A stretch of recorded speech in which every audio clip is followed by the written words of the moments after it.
Call meeting to order. Pledge of allegiance, Councilmember Johnson.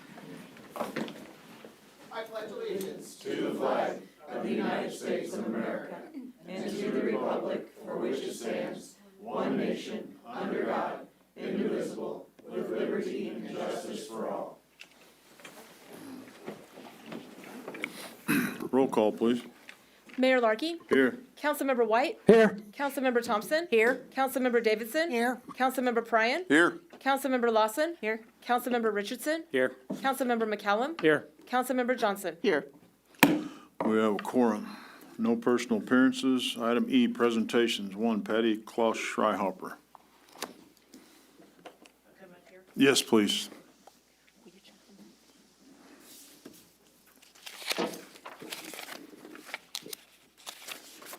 So after some questions about reappointing her to the MU extension, we thought it'd be good to have her come and give us 5 or 10 minutes Okay. on the extension for those that don't understand or don't know anything about it. So here we go. Okay, I'm Patty Klaus Schreihofer, and I think all of you have the annual report of our extension meeting that was last, our annual meeting that was last Thursday down in Harrisonville. I represent the city of Belton for the University of Missouri Cass County Extension Council. I was born here in Belton, been a lifelong resident since 1949. I've been a business owner and operator of Klaus Rose Farm from 1919 to 2025. We closed this past year, our business, and it was sold. I've been an active participant of the Cass County Extension since 1957 to the present, beginning as a 4-H, beginning with 4-H as a youth, taking advantage of their programs, and then I continued that through high school, and I was a member of the Raymore 4-H club in Raymore, Missouri, because the other club was in Cleveland, Missouri. Raymore was closer. I graduated from the high school and from high school here in 1967, following through that, teaching various programs to our youth as they formulated their paths to various 4-H leaderships experiences. I became an extension board member in 1984 after being asked by another board member to run for the northwest part of the Cass County. There are 5 districts, there's 4 districts in Cass County, north, south, east, and west, and they're kind of the corner divided like a cross. Anyway, and then there's 2 members at large. And then I became part of that Northwest County position and when my daughters became 4-H kids. I've held that position since then to the present and now representing the city of Belton.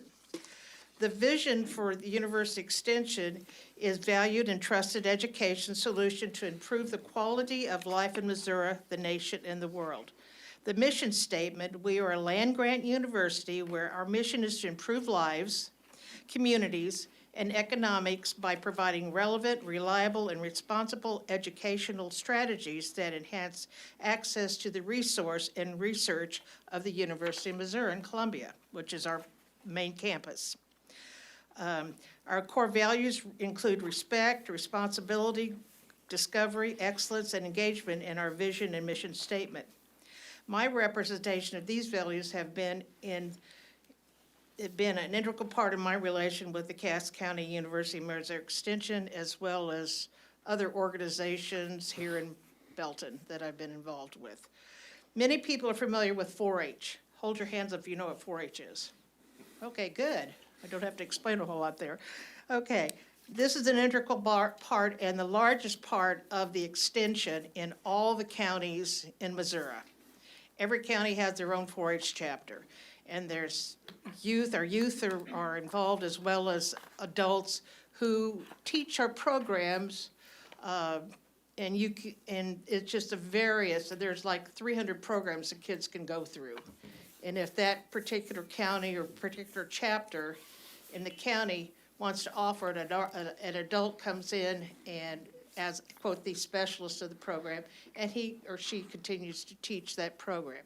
I did it in sewing for almost 40 years, since that was my talent at that time. Anyway,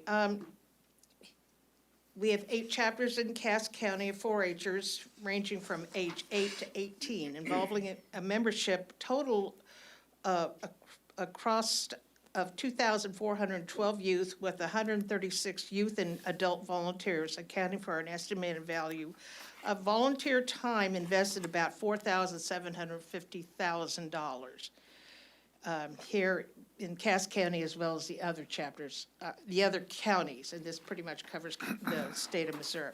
The 4-Hers also enjoy a trip to Jefferson City for a 4-H day at the Capitol, where they get to meet our representatives and sit in on a couple different sessions there at the state capitol, which is quite interesting.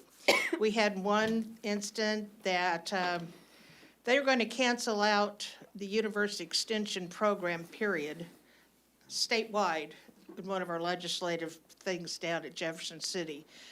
And that particular time when the hearing was going on, we had close to 4,000 4-Hers and parents in appearance in Jeff City for that function, that particular day, to instill, as well as representatives from the state of the university, to not let that program go by the wayside. Because it not only, in our county, it not only helps with the other programs, and I'll be going through those programs, but it's, the program is for the people of the county and the state of Missouri, no matter what county you're in. And it's something that each county has a extension council. Another program they have is summer camp. This year it was called the Surfing with the Camp Bob White, and they had to spend the night. They got to do 2 days for programming, and then the last night that last night they got to spend the night at camp. All the kids did, and that was a lot of fun. Oh my gosh, I keep thinking, boy, it's nice to where I am, but man, those kids have a lot of energy. We also have had a 4-H after-school program started here in our own Belton School District by Virgil Poisel and myself. After an office visit and throwing out some ideas on how Extension could better serve our school district, the program started in about mid-2004, began as a model for other school districts to follow and use. The program consisted of programs that are within the 4-H guidelines, and there were teachers and volunteer adults that came in and worked with the kids, for their after-school care. The kids didn't know they were really being educated, but they were sure having a lot of fun. So that was an A+ for our school district to start, and since then, we've had other school districts that come in and have, by implementation by our dear school board, to look at what we have done with the 4-H program here as an after-school thing. And last I heard, it's gone almost nationwide. So this was something that started here in Cass County in our school district, and has spread like wildfire. So we're really happy about that. You can see why Cass County 4-H, more about Cass County 4-H in the printout that I gave you. Delaney Coach is our 4-H MU Extension Specialist, and she's an associate faculty member responsible for our 4-H program. Other areas the Extension covers through individual programs in agriculture and environment, pest management, soil and crops and soil testing. And I do know we use soil testing at the Rose Farm for many, many years. When we weren't getting the right reading, we would take the soils and take them down to Extension office, and they would mail them to campus in Columbia. And a lot of the farmers in the area also use this particular program to analyze what their soil pH factors are. You've heard about the Missouri Master Gardener Program. Well, we have a very active program in the county. One area is at St. Sabina's. Their outdoor garden is part of that program. We have 28 master gardeners in Cass County that have gone through certification. And the other program that's under the 4-H Master Gardener Program is in Peculiar. They have a designated park area that is for growing plants, vegetables, you name it, for the summer. And that is quite an interesting thing to see. Other programs, we have Hero to Highs, Missouri Grazing Schools, Missouri Show Me Select Replacement Heifer Program, Agriculture Business and Policy, Conservation Educator of the Year in Agriculture in Cass County. David Hoffman is the Cass County Field Specialist MU faculty member in livestock for this particular area of expertise, as well as we have other faculty members that come in from other counties that may present programs on any of these particular items. The MU Careers Accelerator Program, all these programs are led by MU faculty members stationed here in the Extension and other counties, and it goes through campus in Columbia. The Health and Human Services Program is headed by Kylie Brown, our field specialist faculty member in Human Development and Family Science for Cass County, and Ellen Bloomer Thornton in our Nutrition Program Associate for Cass County.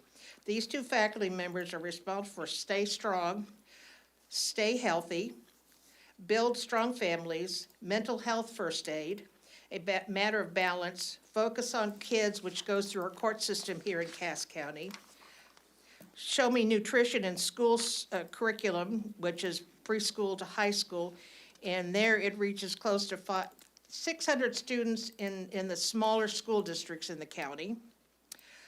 Indirect Education, where you can go and sign up for programs, classes, college credits through the university. We have the Alzheimer's Disease Prevention and Caretaking Program, Senior Farmers Nutrition Program, Community Gardens, which I've spoke about, are located here in Peculiar, Missouri, and at St. Sabinas Parish here in Belton. And then there's other master gardeners that have programs going on in their cities across the county. Oops, hold on, I'm turning too many pages here. We also have an Extension Honor Roll honoree. This year was Aaron Miller, who was the president of our Extension Council, and he's from Pleasant Hill, and Scott Miller of Gardenstead, and he was just nominated for the stuff that he does for our Extension Council, no matter what area his expertise is in. He's one of our major volunteers. Extension also recognized Cass County Farm Family, and this year was Clayton Ogle and his family of Archie, Missouri. And that's been going on for, since 1964, I believe. And then the Fihati Farms, started in 1925, was recognized as our Cass County Century Farm.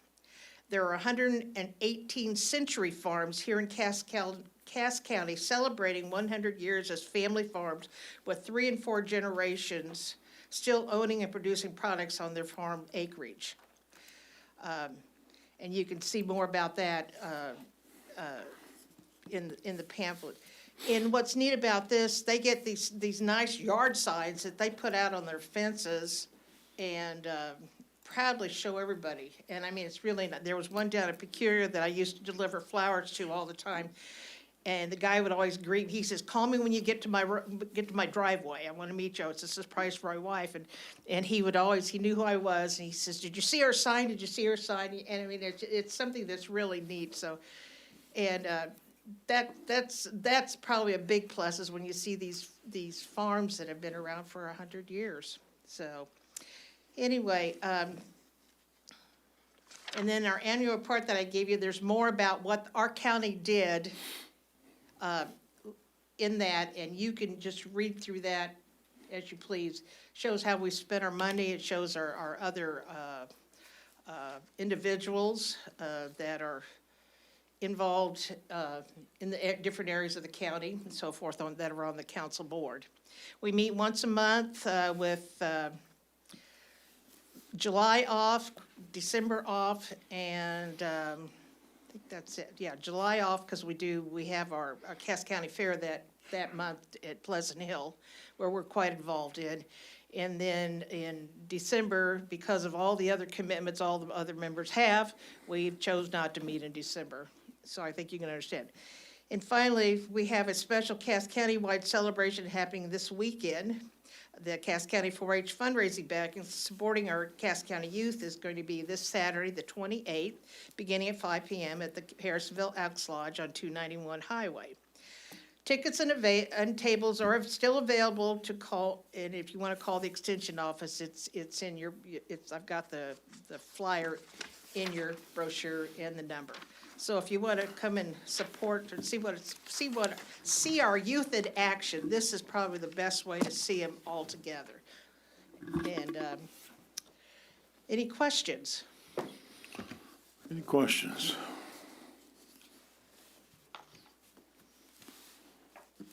Thank you. It's been my privilege to represent the city of Belton through the many addresses we have had down in Harrisonville. We have moved 7 times, and now we are in the old post office in Harrisonville, and we can actually call it home for, we hope, the next 100 years. And we've been in the courthouse on 4 different levels, their basement and the upper floor spread all out. We went to the Cass County Jail, and that was not suitable because we got moved in and we were required to move back out and find another place. We've been at the park out on out by the community center. They used to have the park building, the barn out there where we had our livestock shows. We've been in there. So it's kind of nice to have a home in Harrisonville where everybody can come in. They have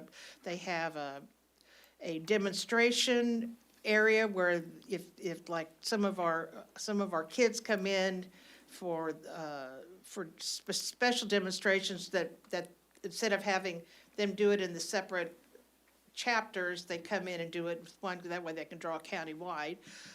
We've had classes there, and it's all, the classroom, the area is always booked solid with some event happening. So it's been well used, and each of our specialists have their own office now, which is really nice. So anyway, but it's been my privilege, representing the city of Belton, and I just, I hope I can continue to the day I die, because it is, I'm the historian now for the council since I've been involved so long. But it's been a nice journey. And to see our youth, our future is our youth, and to see our youth be productive in more ways than you can imagine. That's an awesome sight. So anyway, thank you so much for letting me speak about extension. Thank you very much.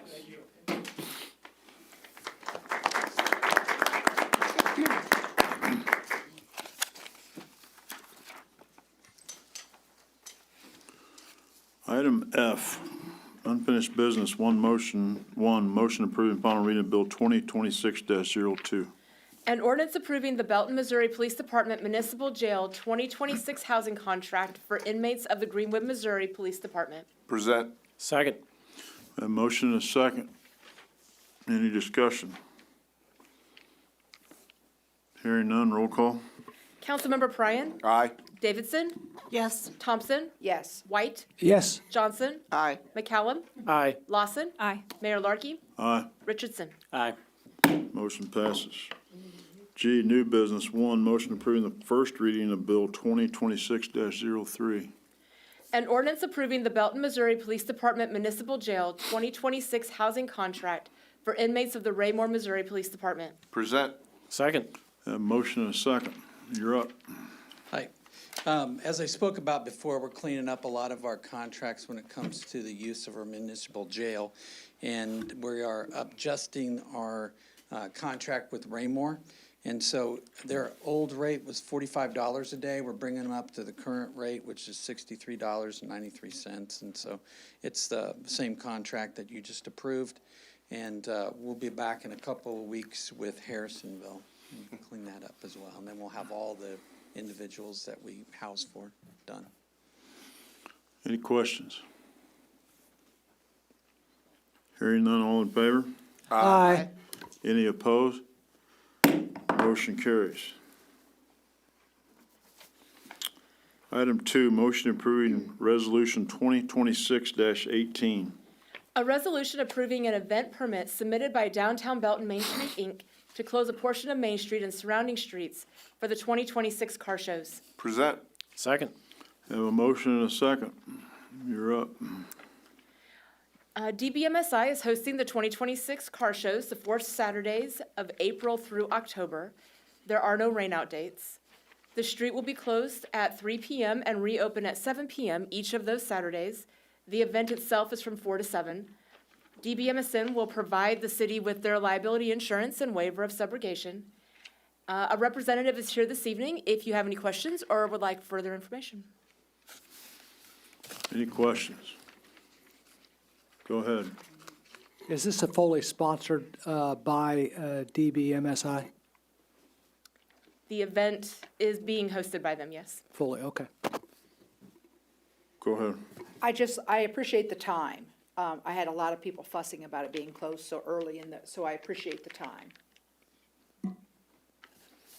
Anybody else?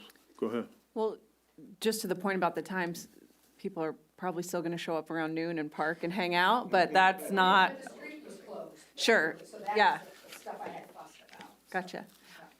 This, Andrea, might be more a question for you, and I'm just thinking back to our last meeting where we approved the St. Patrick's Day Parade street closure, and I noticed that our permit applications for events and parades are different, and Yes. I looked through them and I understand why. I was just kind of curious why events require an MOU, but parade closures don't. Do you, off the top of your head, have some reasons for that, or maybe somebody else would speak to that? I think somebody else would be better Okay. to speak on that. Well, one, I think this might be one of those unfortunate situations where we say that's how it's always kind of been done. But the other reason behind why an MOU is necessary for an event instead of a parade is an event typically involves significantly more concentrated people in one specific area of the city, and also potentially bringing in vendors and having additional other expenditures and issues that might arise over what your typical parade might have. Sure, that makes sense. Some of our bigger, Carrie Nation days, there's going to be, the MOU piece makes sense. As we've talked about before as a council, there are certain events that have just gone on for so long that they maybe warrant sponsorship from the city. In the case of the car shows, which I'm advocating that we sponsor, it would save about $4,000 for them not to have to pay out of pocket for the barricades, and I would like to do that, as this is something that has been going on for a long time, and I'm just trying to gauge if there is any agreement on the council to do that. That item is actually the next resolution. Yeah. on the Sorry, agenda. got Ahead ahead of yourself. myself. You're ahead of yourself. There's like 6 You're of them in a just row, I there just are. wanted to. You're just laying the groundwork. All right. This is just the This street. particular resolution is just for the street closure. The next resolution will address the MOU. Thank you. Go ahead. All right, so I'm going to ask the probably extremely obvious question here, but I just want to make it abundantly clear. This is replacing and in lieu of what was formerly hosted by the Eagles last year and formerly hosted by the Parks Department the previous years. Yes, however, it is their own event, so it's. The reason I ask that is this isn't like, we're not expecting the Eagles to also show up and ask to do the same. We're not having 2 car shows, right? Or whatever No, you I wanna call them, haven't heard cruise anything nights like or. that, no. Okay. Just was curious, and I wouldn't be opposed to that idea for the record, but just was curious. I wanted to make sure, I thought that was the case, but I wanted to make sure I I fully believe that's the understood. case. Thank you. Yeah. Hot potato. And then, so, let's see if I can make sure I don't get ahead of myself. I'll just say I'm extremely glad to see continued interest in these cruise nights, especially after a slower year last year. I had a lot of feedback from my residents, but also in general. And so I'm really hopeful that DBMSI will take on some of the feedback from the event goers previous years. It appears they're already doing so, which I love to see, especially the timing. I know that's a big thing, especially for older cars. During the heat of the summer, you actually need it to be a little cooler and want it to be a little cooler so your car doesn't overheat. And then, so this is maybe, I'm assuming this goes across multiples here, but I noticed some inconsistencies between the use of the word car show and car cruise. I figured from a contractual standpoint, we probably wanted that to be consistent. They're actually 2 different events. The car Okay. shows are the fourth Saturdays, April through October, and the car cruise is in October. A standalone event in October, So which is the from, next resolution. so from a, this is gonna be something that's gonna be extremely niche, but from a perspective of the car of show, cruise, whatever we wanna call it, event goers, typically my understanding is those folk consider, a cruise night to be an open event. There's not awards given out, there's not entry fee, that kind of thing. Whereas a car show, there typically is. There's awards, there's an entry fee, or there's at least registration, that kind of thing. So the verbiage might be a little confusing to people, and I don't, I would probably Personally- defer that to the DBMSI representative. so I would just say, I'll leave that to you guys, but you may want to clarify that, just because I've been given that feedback myself. So just wanted to throw that out This is there. what happens when you have me fill out the application. You have to come to the lectern, please.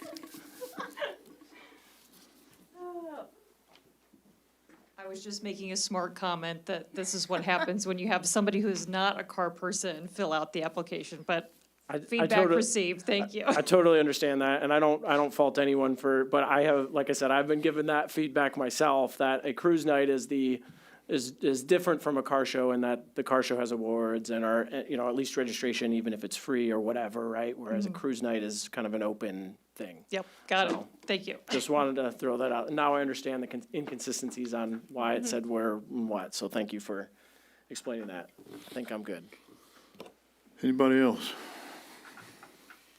Hearing none, all in favor? Aye. Any opposed? Motion carries. Item 3, motion approving resolution 2026-19. A resolution approving a memorandum of understanding between the City of Belton, Missouri and Downtown Belton Main Street, Inc. for the 2026 car shows. Present. Second. Have a motion and a second. You're up. Let me get my notes. Okay. This resolution is a memorandum of understanding detailing each party's roles and responsibilities for the Saturday car shows. It provides the cost for public works services. A DBMSI representative is here this evening if you have any questions, or they can provide additional feedback. Okay, to clarify and be specific, I would suggest that as the city council, we opt to sponsor this event to save DBMSI $3,710 charged by Public Works to provide the barricades. This is an event that's been happening for decades. I'm gonna suggest the same when it gets to the show/cruise in October, which is an all-day event where they will also require the barricades at $530 an event. I just would like to see the city support this, keep going. It's been a bit of a hot potato, like, to your point, that Parks was running it, and they relied on Parks board members and volunteers to come out and staff it. Eagles took it over last year to keep it rolling, and I'm glad DBMSI is gonna pick it up and run with it this year. It draws people to Main Street. It's a free, easy event. It's monthly. And it's a very light lift, I think, overall, compared to some of the other events that go on. So why don't we throw a little support to it? So you're making a motion to amend the resolution? Well, I guess it'd be amending the MOU in the resolution. Yeah. Amending the resolution to sponsor the event by paying for the Public Works barricades? Yes. Is that all right? I would, again, the MOU is part of the resolution, so if you're amending the MOU, you're amending the resolution and vice versa. Okay. I just am trying to scroll to the part of the resolution that calls out the police, or the Public Works I barricades. think it's page 23. 23. While that's occurring, I guess let me Go ahead. ask the question I Go ahead. have follow-up there, which is, Public Works is going to be putting the barricades in either way. The question, is that correct? I mean, the question is whether or not we charge for that service? Yes. Yeah. Okay. So it would be a motion to amend the resolution to remove the fee for traffic control from Exhibit B of the MOU. Well, you To talk remove the good. cost of the traffic. Yes. You talk good. Thanks. All right, we have a motion to amend on the floor as presented. Is there a second? Second. Second? We have a motion and a second. All right. Any more discussion on the motion to amend? Go ahead. We, and I know that all this has just recently changed. Did we charge the Eagles for the barricades last year? We ended up sponsoring that. Okay. Go ahead. So why did we decide to put the charge?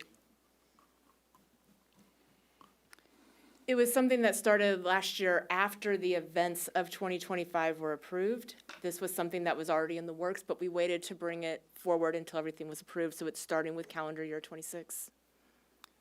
So just recently we put it in, now we're taking it out. It'll be per event. Each event will be decided on its own merit. I mean, correct me if I'm wrong, but I believe the whole premise and idea of that was that we would be able to do exactly what we're doing. Correct. Or, you Yes, know, that was we the wanted to have a standardized practice, which was Correct. the idea behind city staff putting that in place, and then we would still have the approval if we want to go from that standard. Correct. Yeah, and we, oh, sorry. I was just gonna say, part of the conversation was that these sort of legacy events or these longstanding events that we're used to having, we would support as sponsors. The city council would review each one and decide if we want to sponsor it or not. But, you know, we might get an application for a commercial type event, and maybe we won't feel the same way. It'll be each one up to us. Well, and I also thought when we were discussing it previously, that we were talking about that there would be some organizations that didn't have the funds to pay the fee, and that we would consider waiving it there, and I don't think that's the situation. If I understand DBMSI's finances correctly, that they do have the funds to pay this, we're not asking them to go above and beyond their resources. But that's just my comment on that. Anybody else? Hearing none, all in favor on the motion to amend? Aye. Aye. Any opposed? No. Motion passes. Now we're back to approving the motion as amended. Any more discussion on the motion as amended? Hearing none, all in favor? Aye. Aye. Any opposed? Motion carries.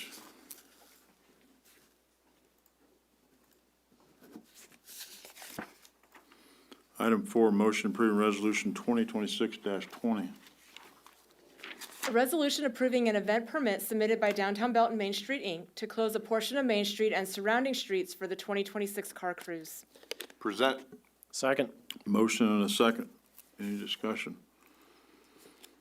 Yes, this resolution is for Downtown Belton Main Street. They're closing the street for the 2026 car shows, or the car show on October 11, and there is no rain-out date.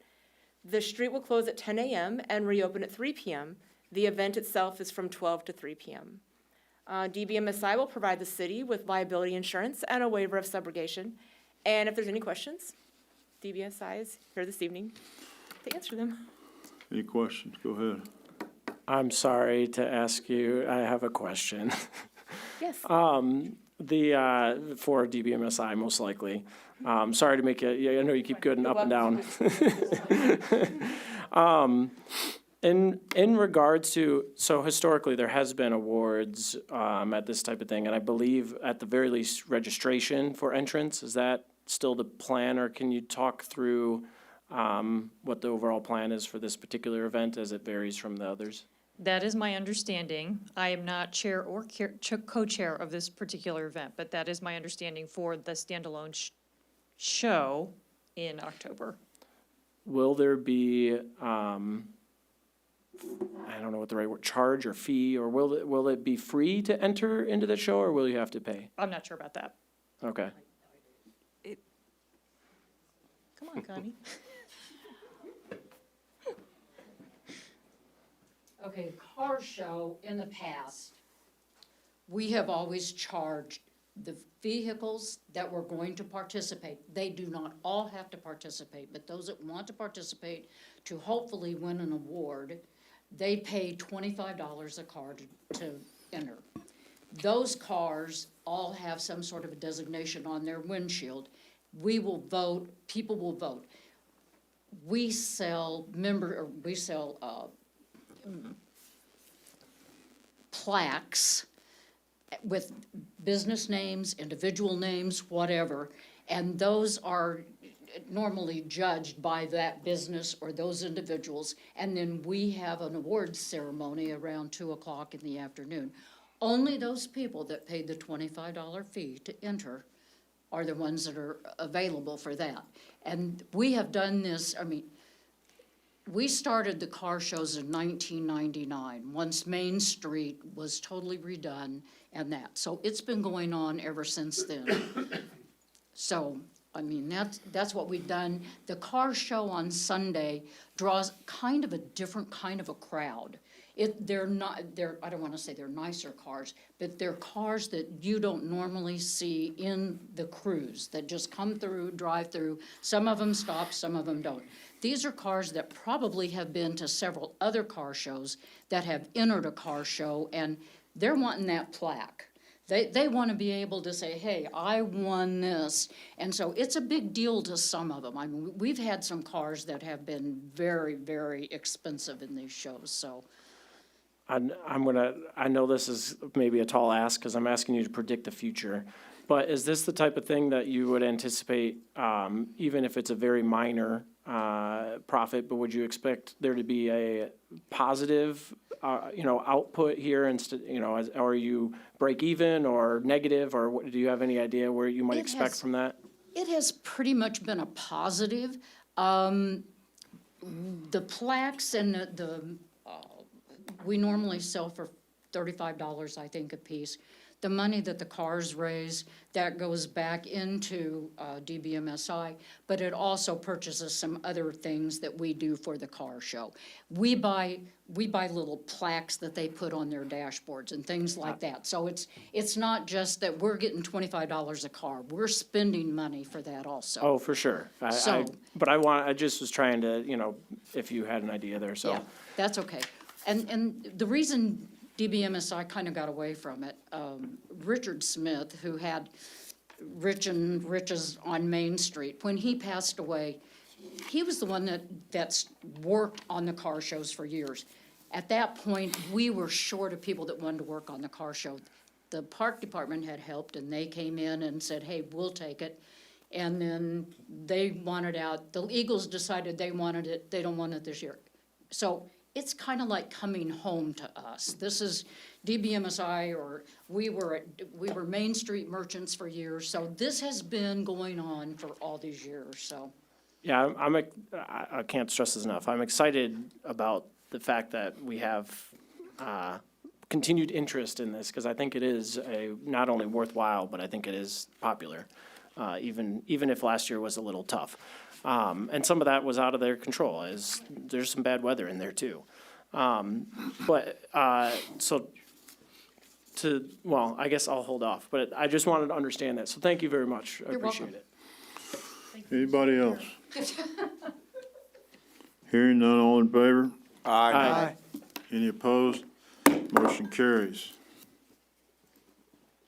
Item 5, motion approving resolution 2026-21. A resolution approving a memorandum of understanding between the City of Belton, Missouri and Downtown Belton Main Street, Inc. for the 2026 car cruise. Present. Second. A motion and a second. This resolution is a memorandum of understanding to detail each party's roles and responsibilities for the October 11 event.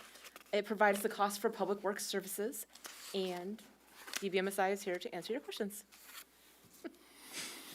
Patrick, would you help me make a motion to amend this to sponsor the $530 for barricades? Yeah, so if you want to make the same motion as last time, would be a motion to amend the resolution to remove the cost of traffic control from Exhibit B to the MOU. Thanks. We have a motion to amend the resolution. Is there a second? Second. We have a motion and a second to amend the resolution. Any more discussion? All right, so the only reason I just, at this current juncture, don't feel comfortable supporting this is because this could potentially be a very lucrative, and I understand right now may not be, and I understand that might not be the plan from DBSI, as they just explained very well that is, it's about giving back to the community and whatnot. But this could be a lucrative situation if there was a ton of entrants, if there was that type of thing. So this, to me, is more of a situation where we would want to have our services paid for. So that's just my 2 cents on that spot. Anybody else? Mr. Mayor, Go ahead. if I may, and maybe I should have brought this up during the previous MOU, but just to reach back a little bit, obviously the city was a sponsor to help bring the Main Street Coalition to the city of Belton. And they're not competing organizations. The Main Street Coalition is a member of the Missouri Main Street, gives us access as a city to potential funding sources and the programming that Missouri Main Street does provide. Might we suggest that if the city's going to get behind this with a sponsorship, which I'm not necessarily saying we shouldn't, that maybe we get a commitment from DBMSI to work with the Main Street Coalition so we're all working in the same direction for the betterment of our community and our downtown? What, may I ask what that looks like as you're proposing? Just a commitment from DBMSI as they're here, just a commitment from them to work together where necessary, or at least at the very least, not work against the existing Main Street Coalition.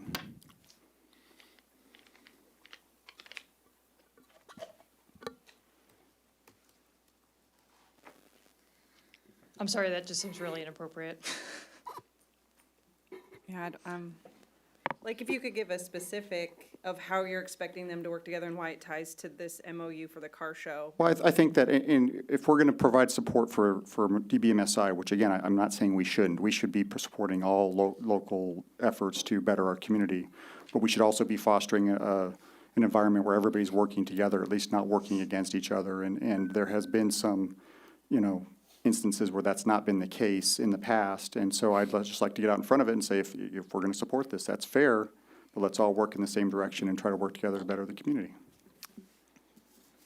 If I can be frank, that just feels like a pay-to-play to me. Yeah, I think the support for the coalition from the city's perspective has been clear and abundant, right? When we had the Reimagining Main Street event, we had the coalition's logo on everything, even though it was a city event. We pay for travel when council members go and participate in coalition events. I don't think that us supporting this is exclusionary to the coalition or encouraging any non-compliance or non-cooperation. I mean, this feels like shoehorning that in. I think if an organization's going to ask the city to support its efforts, it should support the city's efforts in turn. It should be a partnership. Sure. I mean, looking back at the history of DBMSI, which I'm not even the historian to speak to, there has been a ton of support from DBMSI to the city and other groups. But again, you brought this up, so I'm just kind of trying to pick apart what your goal is. It was just a suggestion to try and get everybody to work together, or at least not work against each other. Go ahead. So Councilman McQuarrie, were you indicating that since this could be a potential moneymaker, that we should go ahead and continue the MOU with the charge? Yes, that is exactly what I was saying. Okay, just wanted to clarify. So, and to be clear, I just want to note that it's not it has nothing to do with whether it's the coalition, whether it's DBMSI, whether it's the Eagles, whether it's any organization. If it's a potential money-making venture, I don't know why we wouldn't have our tax dollars be recouped from that. It doesn't, I don't think, to me, it matters who's running it. Now, if it's a situation where we are concerned that we're gonna get away, like something's not gonna even exist, then that's, let's have that conversation. That's where I'm at, so. Go ahead. I guess my struggle is, I don't think we've done that in the past. I don't think we charged, if the Eagles made some money, I don't think we were gonna charge them. I don't know historically, because I'm not a good historian, if we've charged in the past for events like this. And so I'm struggling with going back and forth with yes and no from a historical standpoint. From a historical standpoint, we didn't have this policy in place until last year. So, I mean, I can almost guarantee we've never charged. And often But- it was a who can afford to pay, and they couldn't afford to pay. We didn't want the thing to go away, so the city would support it, right?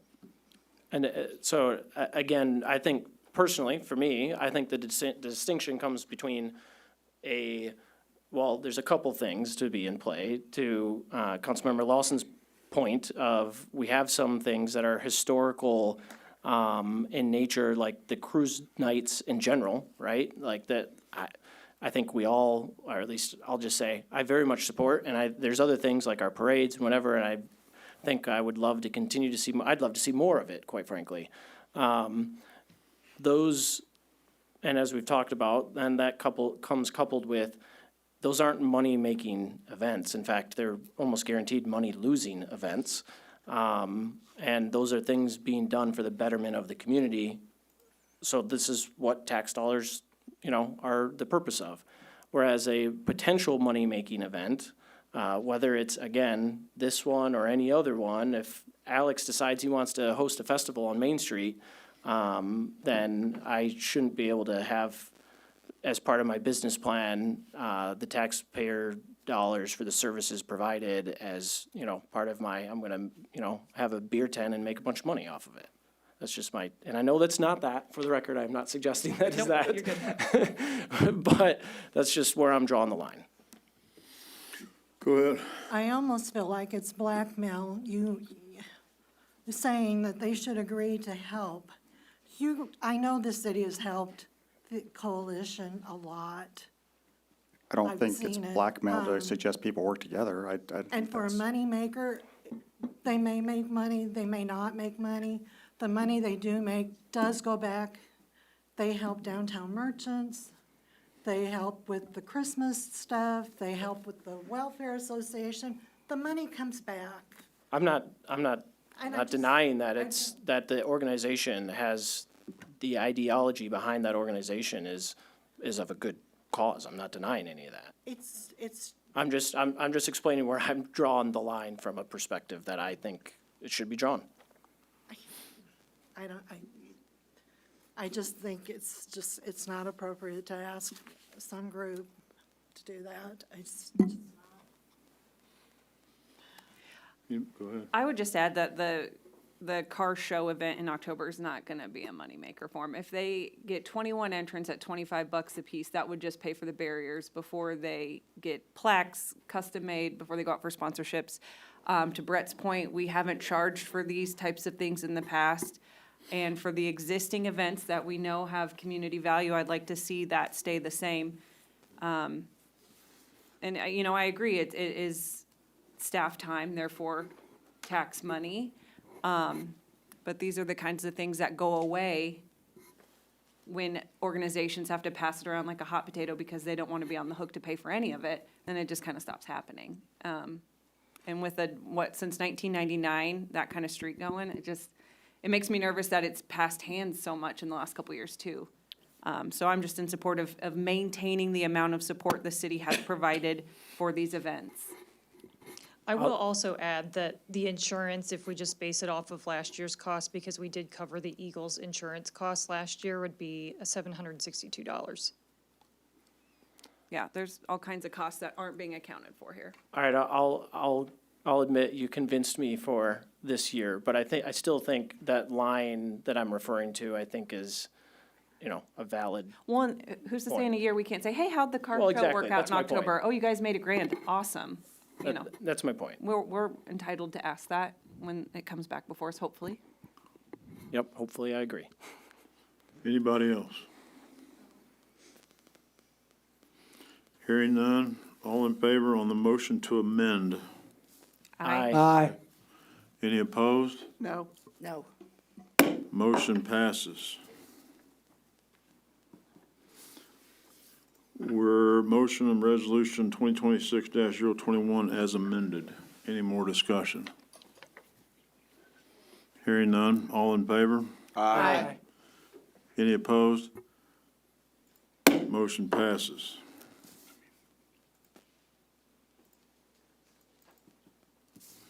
Item 6, motion approving resolution 2026-22. A resolution approving an event permit submitted by Downtown Belton Main Street, Inc. to close a portion of Main Street and surrounding streets for a Cinco de Mayo event. Present. Second. We have a motion and a second. You're up. This resolution is for Downtown Belton Main Street, Inc. to host a Cinco de Mayo event on Sunday, May 3rd. There is no rainout date. The street will close at 8 a.m. and reopen at 9 p.m. The event itself is from 12 to 8 p.m. DBMSI will provide the city with liability insurance and a waiver of subrogation. And Stephanie is here. Do you have any questions? Any questions? Hearing none. All in favor? Aye. Any opposed? Motion carries. 7, motion approving resolution 2026-23. A resolution approving a memorandum of understanding between the City of Belton, Missouri and Downtown Belton Main Street, Inc. for a 2026 Cinco de Mayo event. Present. Second. Have a motion and a second. You're still up. This resolution is a memorandum of understanding detailing each party's roles and responsibilities for the May 3rd Cinco de Mayo event. It provides the cost for public works, fire, police, and park services.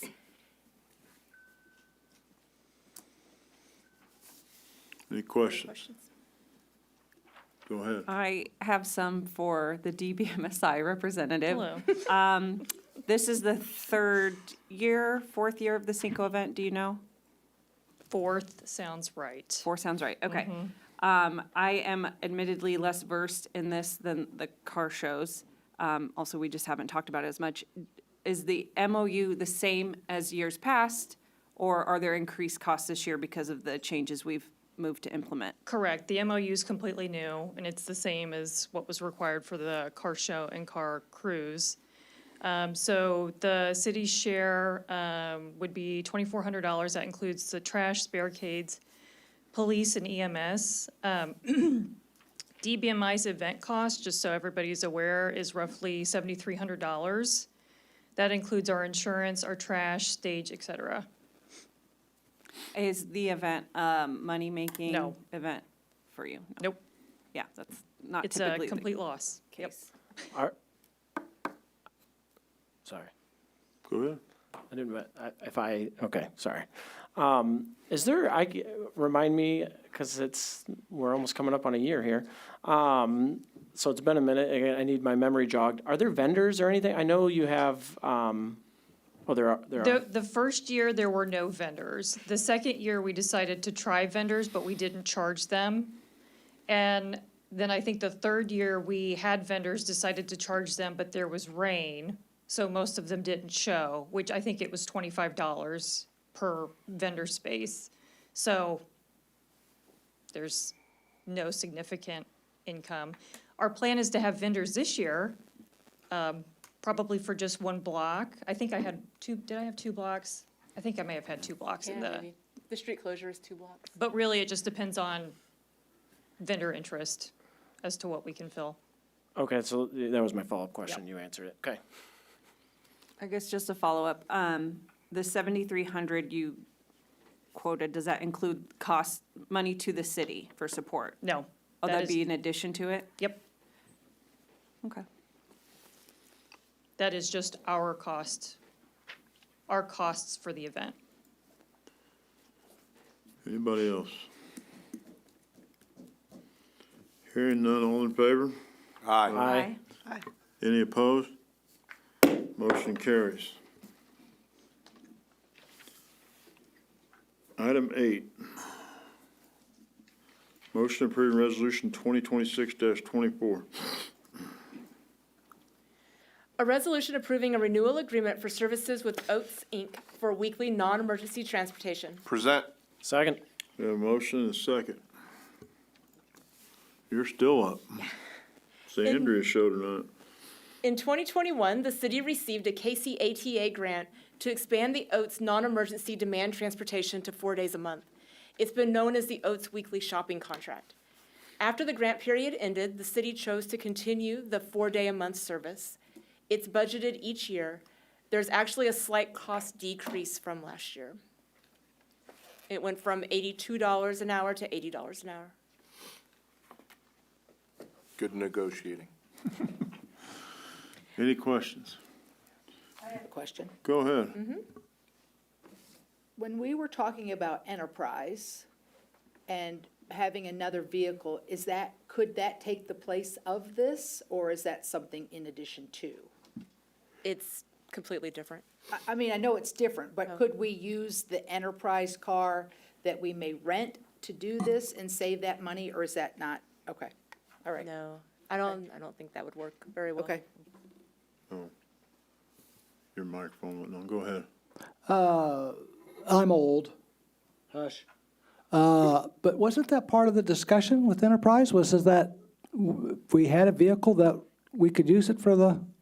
The discussion was transportation to and from the senior center. Oh. And since that was a property that owned by the city, operated by the city, it changes the rules. Now, what the contract you're discussing this evening is specifically for picking up from someone's home and taking Target, those places like that, and that very different set of rules. Thank you. Anybody else? Go ahead. Related to the senior center, because that's also, I mean, that was Oates, correct? It was the same group of Prior people? to this year, yes. Yeah, prior to when we started, yeah. Yes. So, is this, I'm hoping you can remember, is this the same, amount of money they were charging us for that transportation to the senior center, or is this a different rate? No, I believe it's the same. Without looking, I believe it's the same. Okay. Anybody else? Hearing none, all in favor? Aye. Any opposed? Motion carries. Really, we couldn't go a whole night without you? Dang it. Sorry. Look how excited he is. I know. Motion approving resolution 2026-25. A resolution approving task agreement number 2026-1 for services for the wastewater treatment plant aerator number 10 equipment and pump replacement between the City of Belton, Missouri and JCI Industries, Inc. Present. Second. We have motion and a second. Hello, Gregory. So I'm gonna try to explain this in a way that won't have any questions and Yeah, it'll just good be luck. fantastic, right? So, we're replacing, one of the pumps and the equipment that runs one of our aerators. So aerators are those discs that spin, that add oxygen to, the tank. There's 3 raceways that go around. It adds oxygen to it. There's pumps in it that pump the fluid through it. And so we went to solicit bids. We did a design and came up with an estimate based upon what contractors told us the approximate cost of this project should be. We have a budget of $140,000 for the project, and we thought we could do it. We went out and bid the job, and the bids came in over $200,000. We got 2 bids for the project. First of all, we felt the price was way too high, and second, it was above what our budget was, so we were unable to do it. So we decided to back up and reduce the scope of the project, and also consider one of our on-call contractors who decided not to bid on it, but bid as a sub in the first bid offering. So we took the bids that we had, renegotiated them down to a smaller chunk, which was just the piece that we thought we could afford to do. And we got 2 prices from them, the 2 people who bid it, and a price from our on-call contractor. Based upon that, our on-call contractor was the lowest bid, and we'd like to select them to do that work. So we went through quite a bit of process to do it. We will also act as the general contractor now on the job and not have a general contractor do the work. That also saved us money in doing this bid. So I'm happy to answer any questions you have about it. You made it so clear there shouldn't be.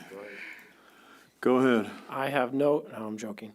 The only question is, it sounds like there will be more work potentially in the future on this. Oh, there is always more work at the plant because, Well, but in this particular situation, because we broke it down into. yeah, so this is just one piece of it. And so then next year we're gonna have to do more work, yes. Fun, okay. The plant is a never-ending place of doing work. Anybody else? Hearing none, all in favor? Aye. Any opposed? Motion carries. 10, motion approving the resolution 2026-26. A resolution approving a contract for services with She Digs It LLC for the Mill Street and Lacey Lane Improvements Project. Present. Second. Motion and a second. You're up.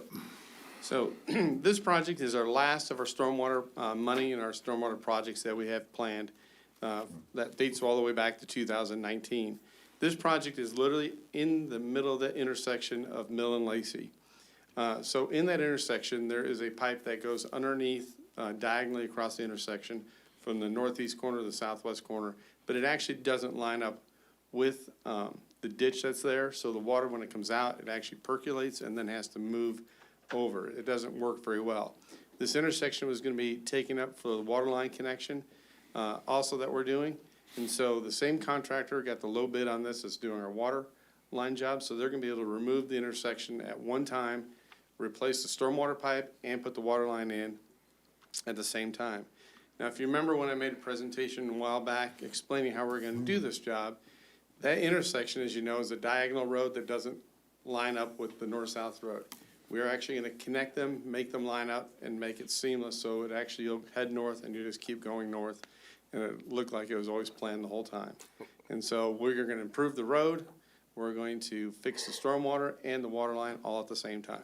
I'd be happy to answer your questions that you have. Any questions? Go ahead.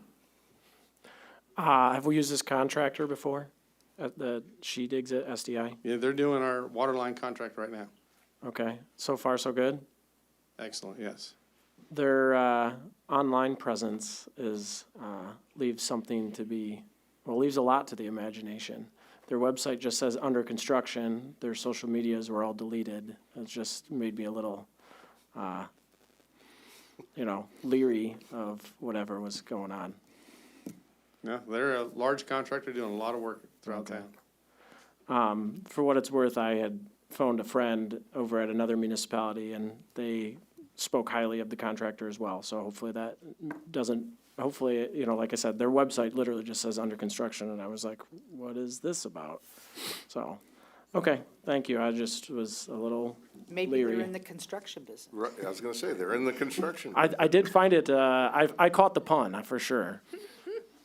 Anybody else? Who doesn't like a trifecta? We're gonna fix all three at once. I like it. All right, anybody else? Hearing none, all in favor? Aye. Any opposed? Motion carries. Item 11, motion approving resolution 2026-27. A resolution approving a contract for services between the City of Belton, Missouri and Amnio Brothers Company, Inc. for the North Cass Parkway Extension Project. Present. Second. We have a motion and a second, and it's Amino. Yeah, I realized I said that wrong. Thank you. You're up. We're real excited. This is the next project for the Belton Cass Regional TDD. This is the connection of Peculiar Drive at North Cass Parkway that goes over to Mullen and 187th Street. It is a half-mile road, and it contains a four-span bridge in the middle of it. We're real excited because the prices on it came out lower than I had really anticipated them coming out at about $3.5 million. And so we're real excited because this is gonna allow us to actually do more work on Mullen between 187th and Cambridge in the future. And so this is gonna be paid for by the TDD, and there's also going to be an agreement between us and the county, where the county is gonna give us $500,000, because we're also gonna be doing the Olson Acres sanitary sewer project, which basically overlays on the south side of this project. So we're gonna be doing a lot of work in that area. It's exciting to get this thing connected. I know it was, when I came, it was real controversial that we did Mullen first. A lot of people wanted to do North Cass first. But we're actually gonna get both these jobs done, and it's very exciting. Be happy to answer any questions that you have. Go ahead. You said in the future. What does it mean? You said we maybe get some work done because of said in the future with Mullen. Because you're gonna have a nice going, and then a nice starting, and then, I won't use the word, in the middle. So, we're working on trying to design that right now, and because of where the funds are at, we should be able to try to get that this next fiscal year. Anybody else? Go ahead. I'll just add, from the TDD's perspective, it is looking likely from the financial perspective that there will be the funds to be able to make that happen. And if there's not, we're hoping, maybe the county or city will make sure it happens, because that's who will benefit. But it's as Greg said, it's looking very promising. I just want to know what in the future meant. Tomorrow Yeah. or next year? Anybody else? Go ahead. From a budget standpoint, I believe we had set aside some money for this project as a city. Is that, so I'm assuming we have our better planned funds now? Yes, so that we had budgeted 2 million in those bond funds, so when you ask how soon, well, we have to spend it in the next 2 years. So it will be done soon. Anybody else? Hearing none, all in favor? Aye. Any opposed? Motion carries. H, consent agenda, one motion non-debatable to approve recommendation noted. Any member of the council may ask for an item to be taken from the consent agenda for discussion and separate action. Present. Second. We have a motion and a second. Any discussion? Hearing none, all in favor? Aye. Any opposed? Motion passes. Reports, information. J, communication from city council. Councilmember Johnson. Just want to invite everybody to the town hall that's going to happen March the 3rd, which would be next Tuesday at 6 p.m. at Meet Me on Main. We're going to continue the conversation about reimagining Main Street as part of the coalition's partnership with the city and also with the Missouri Main Street Connection. Would like for everybody to come. There's a survey that you can take, and we'll have that information available at the meeting.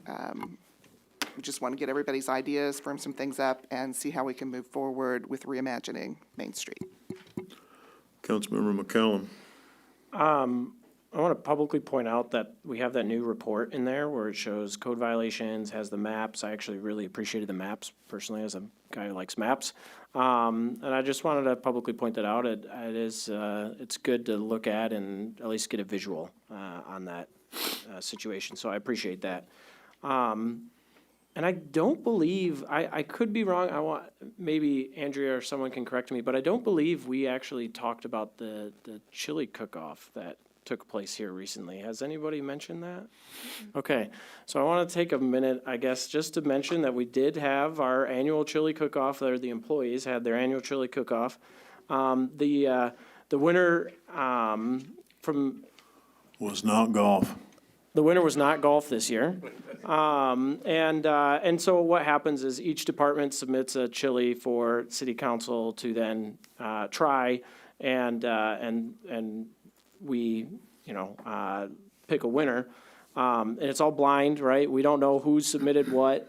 And yeah, so last year it was golf, and there was a lot of good chilies, but I want to just take a minute to congratulate Municipal Court, as they were the winners this year. Small but Mighty Chili, and Courtney Strum, I want to give her or Sturm, I probably said the name incorrectly, Courtney Sturm.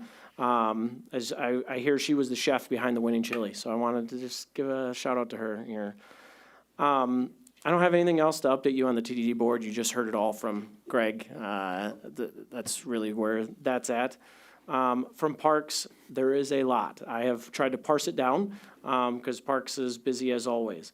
One of the big things that I would like to share with everybody, and please share broadly, is that they are hiring for lifeguards. There was a really good ad that was shared on social media that I would encourage everybody to go check out. It was pretty comical, Top Gun themed.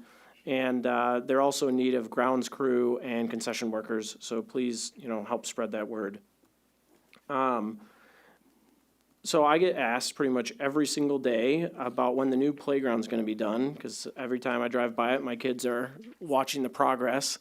So I'll just point out that there is no official update, but you will see a lot of progress being made this week, and hopefully that will mean when we have some nice weather, there'll be a nice, good update coming on that. But you're going to see a lot of progress here already has been. We got the big slide is officially up.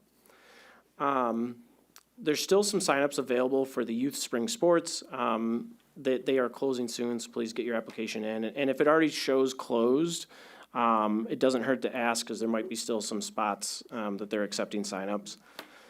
And then regarding events, so looking at March, on March 7th, the cardboard boat race at High Blue is going to take place. It is gaining more and more popularity every year, so I anticipate this year it will be no different, and it looks like it'll be exciting. March 14th, Murder at the Station Dinner Theater. March 28th, in the morning, there will be a stream cleanup at Oil Creek, which is just south of Wallace Park. And then, well, technically still in the morning, at 11 a.m., later in the morning, the annual Easter egg hunt will take place in Memorial Park with over 10,000 eggs dropped and lots of chaos. So those are all the things that Parks has going on and coming up. Councilmember Richardson. I got nothing. Councilmember Lawson. Well, I'll talk about chili too. High Blue is hosting the annual Lions Club Chili Cook-Off this Saturday. Really? $5 gets you a sample of all the entries in a bowl of your favorite, and the proceeds benefit the Belton Back Snack and Ray Peck can programs. And I'm a judge, and I like beans in my chili. It's the only thing I had to talk about tonight, and you just took my thunder. Hey, are you judging it too? Yeah. Fun. Councilmember Prine. I have nothing. Councilmember Davidson. It was cold Sunday night, so we had the warming station open, and I think we had about 10 people there. Councilmember Thompson. I had a real quick trip to Tennessee last week, so I don't have much to talk about, but it was very nice to come home to Belton, so. Councilmember White. Nothing today. No, I don't have anything because Councilmember Lawson took my thunder, so. I don't have City anything. Manager. Nothing, Mayor. All right, items for review and discussion. Number 1, Blue Envelope Initiative, Chief Lyons. I did have it wrote down, man. Hi, the police department is going to initiate a blue envelope program. Deputy Chief Ali Abdelgawad is passing out copies of the blue envelope that will be given out to the public. And so the police department saw this program on local news, and several agencies right across the border in Johnson County, Kansas are implementing it. We thought there was benefits to the program, but we also realized that some of those Kansas drivers or individuals might be bringing them over and showing them to our officers, and we wanted to make sure that they knew about this program. And so it's a program, like I said, to enhance communication and reduce misunderstanding during police encounters, and with individuals who may experience communication or sensory challenges. This program supports both officer safety, aligning with community policing principles, and it's at very little cost. This program is designed to improve interactions between law enforcement officers and drivers or individuals with autism, intellectual or developmental disabilities, or other kinds of communication or sensory differences. It also aims to reduce misunderstanding, stress, de-escalate the traffic stop or the police encounters. It is a program that we believe will be instrumental in helping us reach a portion of our community, and it is in step with our CIT program. A distinctive blue envelope, which you've been provided, will be available for the public to participate. Individuals or family members can get it. It'll be used to store the driver's license or ID, any kind of vehicle registration or insurance, and other documents that may pertain to their communication needs, triggers, or calming strategies. So on the front of the envelope, which I'm calling the front, is with the flap, you'll see that there is a section there that actually has instructions for the police officer that receives it, and it actually gives them instructions that they can quickly go through. We're going to provide our officers with training over the course of the next 2 weeks on these envelopes. And then that'll give us some time to put them out into the public, and I'll talk a little bit about that in a few minutes. And it also tells, gives some tips on what they can do to kind of reduce the stress of the person that's giving it. On the other side of the envelope, you'll see that there is a place there for their name, an emergency contact, and a telephone number. It also instructs the person what to do and what not to do. And then there's a simple checklist there that they can fill out that has some really quick information before the officer opens it up and looks inside.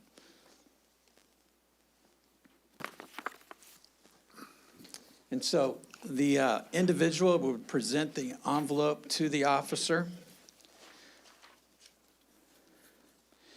Instead of just having loose documents, the envelope signals the officer that the person may have difficulty with verbal communication, need extra time to respond, or may be sensitive to light, sounds, or even physical proximity.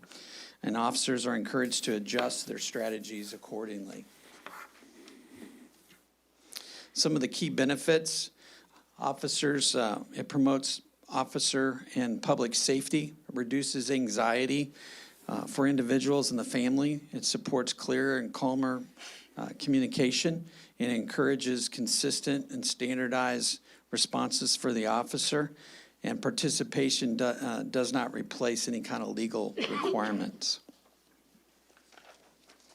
As far as implementation, we're going to be getting with local autism organizations, chiropractors. A lot of individuals with autism go to chiropractors. It helps them kind of reduce stress. It also helps them realize biofeedback for their tics or what other mechanisms they may have that they can help de-stress. We're going to be talking to the school district and providing it with counselors, and we're also going to be working with the License Bureau. We'll have these at community events. We also ask you to help us get the word out, and then we're planning on implementing this in 2 weeks. Probably on Monday, March 9th is what we've got circled, and we're going to be doing an announcement on social media. Any questions about the program? Any questions? Go ahead. Some of these individuals that I'm assuming you're trying to capture, will struggle with just being pulled over. Yes, And some of them may not even remember they have this. right. And so is there a clue, a cue, that the officer could maybe just have this on their board or something where they could visually see it? I'm being told I need to put my headphones on, since I didn't have it on this time, so I will own that. So that the individual can be cued in by just having it, the officer having it on their clipboard or whatever, so they could see that, and then they go, oh. Yeah. Because I know some of them are just gonna be anxious and then Right. forget they even have it. Yeah, we're continuing to talk to some of the other agencies on the Kansas side. We are the second Missouri city to implement this, and so we're right on the front end of this.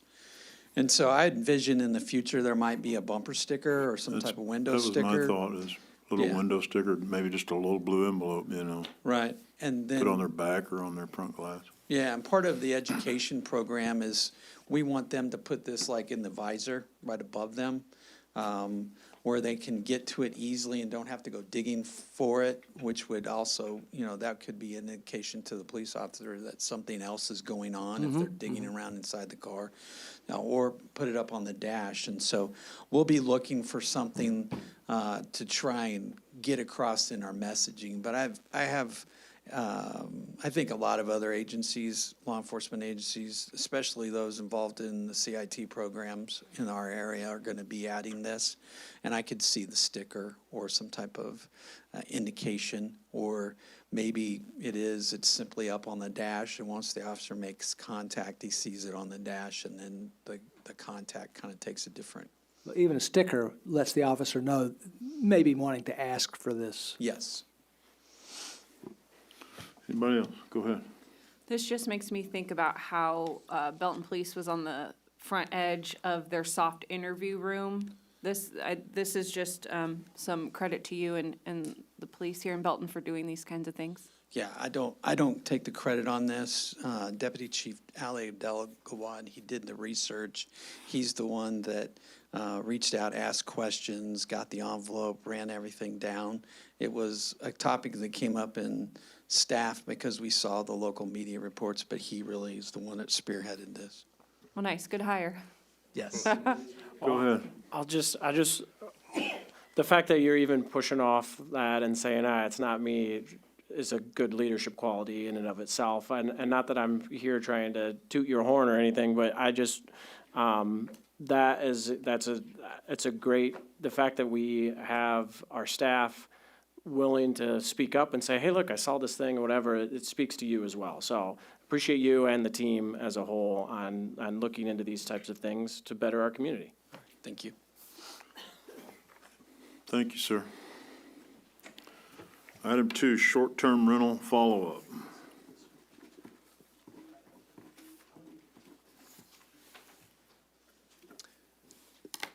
Yeah, I wanted to give an update on short-term rentals since it's been 3 months now since the short-term rental ordinance was adopted.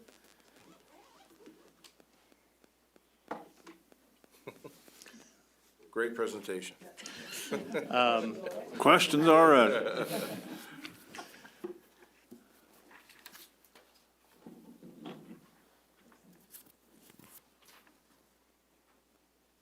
There we go. There we go. And as you recall, the short-term rental ordinance limited the short-term rental locations to properties in Old Town and residential properties over 3 acres, subject to special use permit requirements. Since adoption, we have received multiple inquiries for short-term rentals. However, everyone has fallen outside of those parameters, location standards. We've not received any applications that meet those standards, so we've not been able to bring anything forward.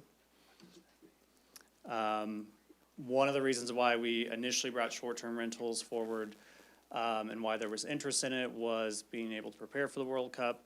Well, since the November adoption, additional details have come out regarding the World Cup, including the host teams. And due to that, there's been additional excitement throughout the region with those announcements. And currently, the estimated attendance is estimated at 650,000 visitors over the 2-month period. And we only have 36,000 hotel rooms in the entire region.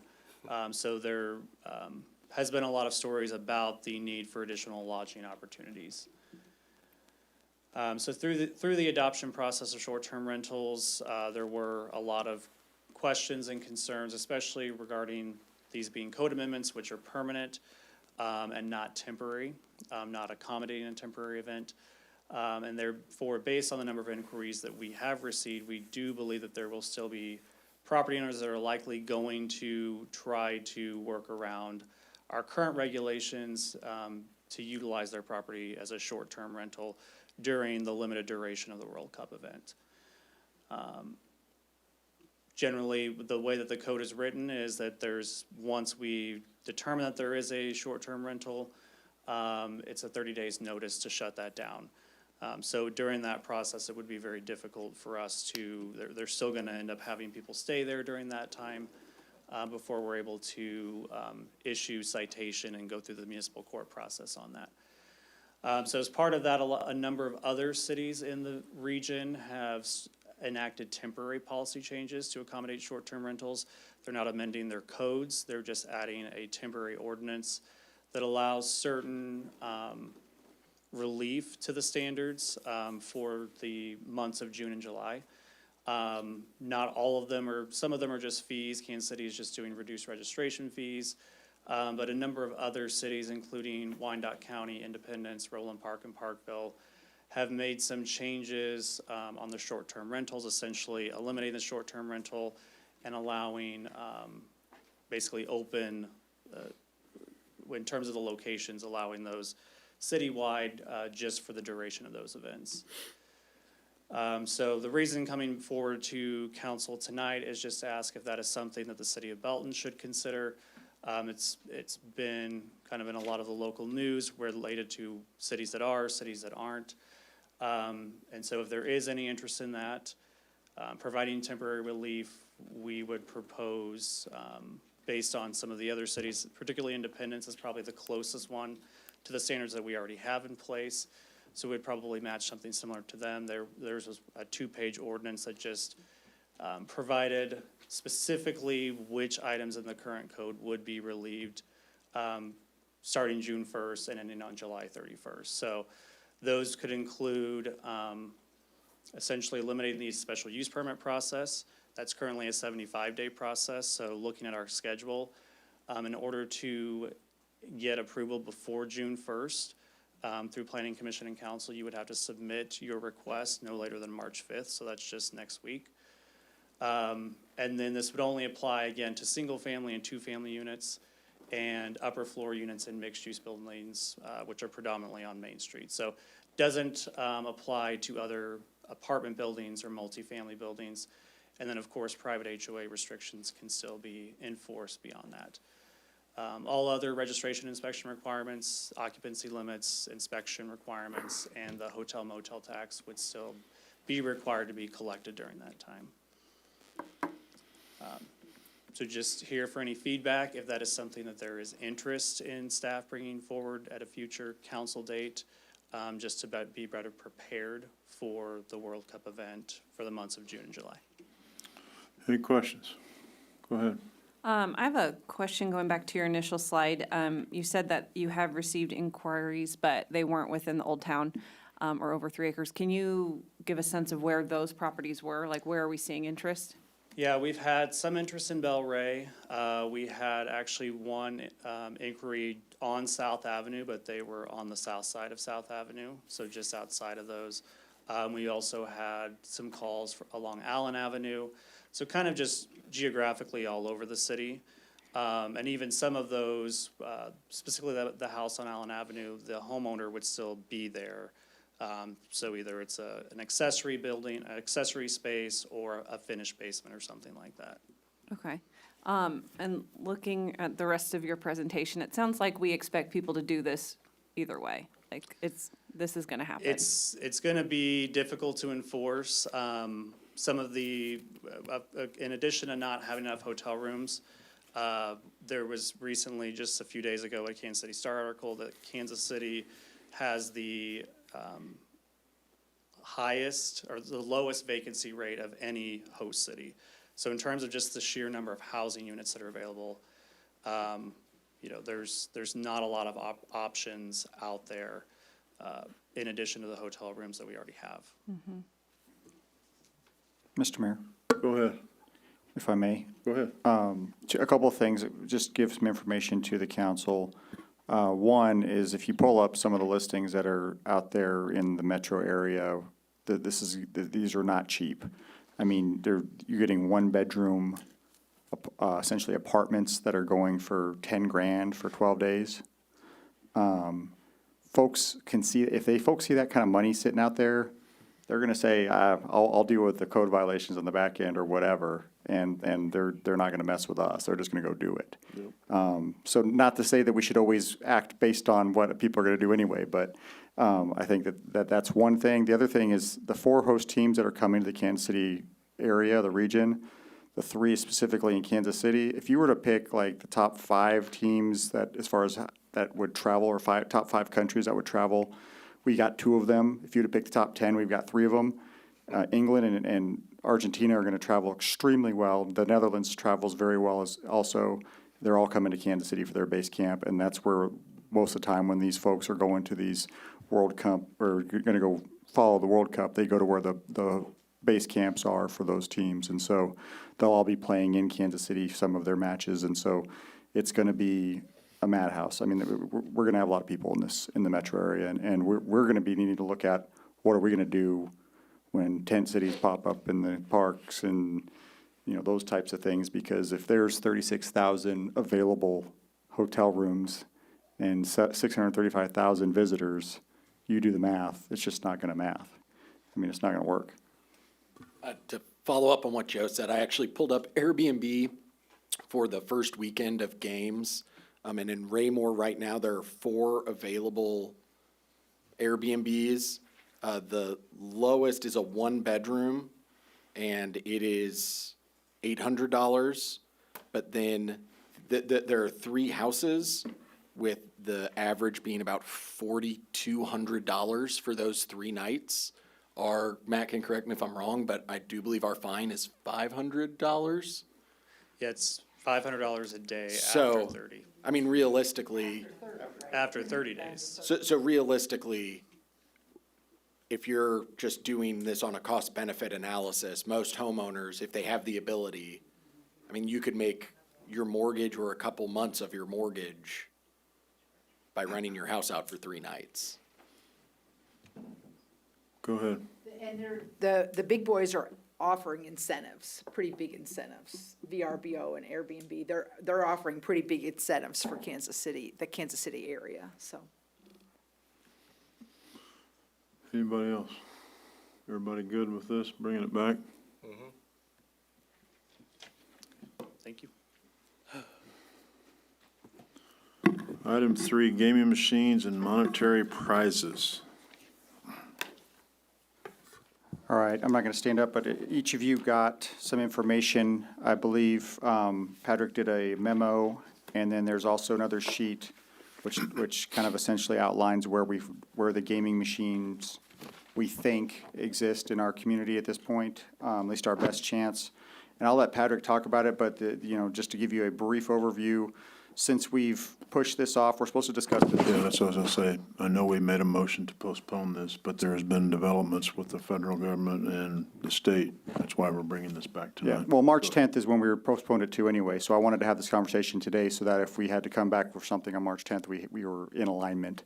The big news is essentially there was a lawsuit and the devices are considered gaming, based on federal court here, a court decision, and probably more importantly, the Missouri State Attorney General has said that this is gaming, that this is, and it should be treated as gambling, and that these machines are not legal, so to speak. So I'll let Patrick. Yeah, obviously, in preparing for this sort of stuff, staff is looking at what are our options. Let's provide the council with everything we can, and then we start doing our research. And on February 13th, the Eastern District Federal Court, specifically in applying Missouri law, said that these devices are gambling devices and they are illegal under Missouri law. In reaching that decision, they actually brought a case from 1913 up, which, you think something from 1913 would not apply to electronic gaming devices in gas stations. That was actually a slot machine in a restaurant in Moberly, Missouri, where before you pulled the handle, it would tell you if you won or lost. And in that case, at the time, it was the Kansas City Court of Appeals, now the Western District Court of Appeals, decided that no, that is gaming. So essentially, unbeknownst to most people, since at least 1913, gaming devices that provide you with the initial preview of what the next play is are still considered gambling devices under Missouri law. Also, prior to this, the Missouri Highway Patrol from 2019 to 2022 had begun enforcement actions. A lot of the times, local prosecutors were not interested in bringing those because this was a pretty difficult legal question, and if you didn't have a lot of backing, there are a lot more important things for mid-mo county prosecutors to be dealing with than a couple machines in a gas station. That came to a head in 2023 when the Missouri Attorney General at the time, Andrew Bailey, recused himself due to a conflict of interest because he accepted around $600,000 in campaign funds from Torch Electronics and then from the gas station that was Torch's first customer that the Missouri Attorney General and the Highway Patrol were seeking enforcement against. So that kind of essentially killed that case. But however, we have a new Missouri Attorney General, and she has been, to put it mildly, unequivocal in her determination that based on especially the Eastern District decision, based on that prior decision out of the city of Moberly case, that these are gambling devices. They are legal in the state of Missouri, and she is currently investigating the providers and the stores with the FBI and the IRS. She has, as of now, brought 5 cases this month.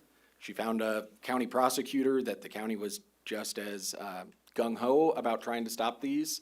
They have 5 cases brought as of right now. Those are, I think, listed in the memo. So at this point, when we were trying to determine what options we have legally, when a federal court applies Missouri law, uses a precedent from Missouri that is based on facts eerily similar to what we're presented with, that says, no, these are illegal gambling devices, then the Missouri Attorney General comes out and says, I agree with that, and I'm going to start enforcement measures and investigations into these entities, we are left with no option. I'm not ever going to suggest that we ignore 2 kind of things like that. I would note that there is a House bill that has passed the House. It is now with the Senate that would regulate these and permit them. Based on what I've read, it seems like this is now the 3rd straight year that a similar sort of bill has passed the House and got to the Senate, but it will most likely, based on the other previous years, not pass the Senate. So at this point, I don't think that there is any sort of regulatory framework we can develop when the head law enforcement official of the state has said that they are illegal and is beginning enforcement actions concerning them. I think at best, what we do here is we probably ask the county prosecutor what his take is, whether or not he's going to begin enforcement actions, because again, a lot of county prosecutors, they have a lot of issues to deal with that are a little bigger than some gaming devices. But we can reach out to him and see what's going on there and kind of take a wait and see approach. As I noted in the current code, if these are gambling devices, which under the plain language of the statute, they appear to be gambling devices, a person playing them is subject to penalty under section 15.179A. A business is subject to penalty under 15.179C. A person that has a liquor license is subject to having their liquor license revoked under 3-17, and any business that permits them is subject to having their business license revoked under 696A3 and 5. I don't think we're gonna all of a sudden ramp up to go out and close down all these businesses, but now there really isn't a method for us to provide a framework to them, given the current position of the Missouri Attorney General and the city of Moberly case from 1913 and the recent case out of the Eastern District. There's not something to give them to keep them, is that what you're saying? We Yes, can't- I mean, yeah. there's no, again, as a city of the state, as a political subdivision of the state of Missouri, our laws have to comport with state laws. If a court, granted, it's not technically a court of competent jurisdiction because it's the Eastern District, not the Western District, but if a federal court judge reached this decision, if the Attorney General has reached the decision that these are illegal under state law, there is no way that we could provide it. I believe Joe and I were talking about this earlier, and it'd be like, trying to find a framework to allow them to operate would be like, well, we like drugs, let's make it so that drugs are legal. No, we can't provide that framework. That's not something that we could do. So here, I think we're in a position where we probably at some point need to talk to Ben Butler, the county prosecutor, and then we also need to start advising these businesses, because if the Missouri Attorney General is serious about this, at 5 cases, she's probably got 500,000 cases that she's gonna need to file with local county prosecutors, and unfortunately, on the city's end, the statutory provision that they're utilizing for enforcement is only directed to the Missouri Attorney General, the circuit attorney, or the prosecuting attorney of the county. It does not grant me as the city attorney or the city council authority to enforce them, because under Missouri law, the section that they're utilizing declares gambling houses, places where gambling occurs, as public nuisances, subject to criminal penalty and an injunction to prohibit them from continuing to operate. Go ahead. Did you just say that that, because I may have spaced out, that we really don't have any authority to be able to do anything. We don't have any authority to provide a framework to allow them to operate, as I see it right now. Unless that House bill passes, or unless a subsequent court decision comes down that says, no, these are not gambling devices, What about enforcement? we could begin enforcement. Obviously, there is still pending litigation. The Springfield case is still pending. The 5 cases that were filed by the Attorney General were filed in mid-February.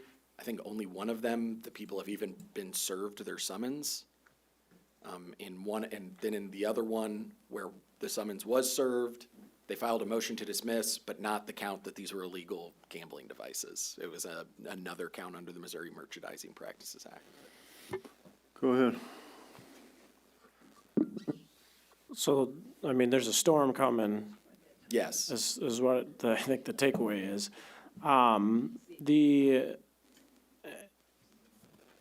So, you know, but we are potentially knowledgeable of an illegal activity at very specific locations that have been now identified.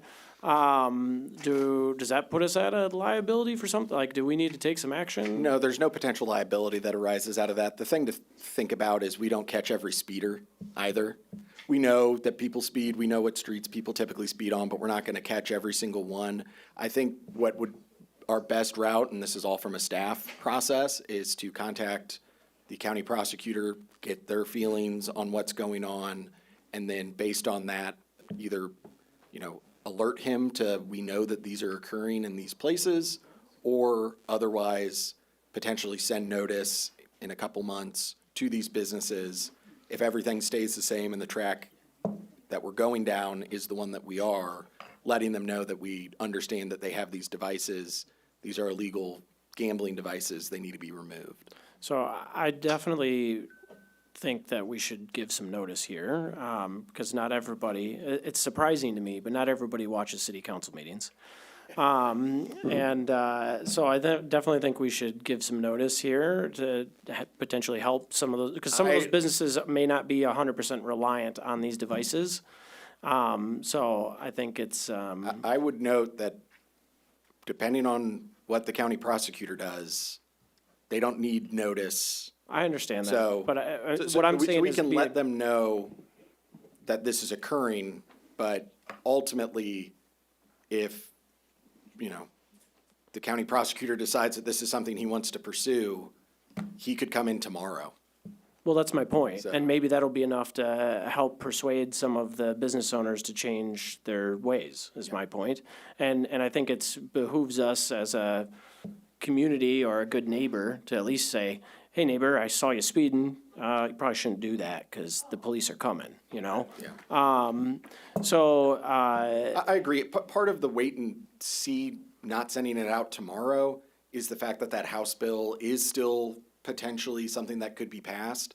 So I don't think would want to take an action being like, hey, got to remove the machines. And then tomorrow, because this stuff is changing, I will be honest, we talked about this a month and a half ago.